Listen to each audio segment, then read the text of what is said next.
আসসালামু আলাইকুম প্রিয় অডিয়েন্স, আপনাদের জন্য একটা ভিডিও নিয়ে আসলাম। সবাই সাপোর্ট করবেন, সহযোগিতা করবেন, শেয়ার করবেন। প্রচণ্ড গরমে বাচ্চারা পুকুরে গোসল করতেছে।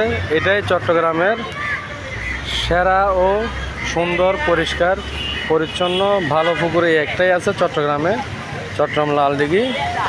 এই প্রচণ্ড গরমে বাচ্চাদের গোসল করা দেখে আমার কাছে খুবই আনন্দ, ভালো লাগতেছে। সেই জন্য এই ভিডিওটা করলাম আপনাদের জন্য, আপনাদের দেখানোর জন্য। সবাই দেখবেন, লাইক শেয়ার কমেন্ট করবেন, সাপোর্ট করে যাবেন। ভালো থাকবেন সবাই। আসসালামু আলাইকুম।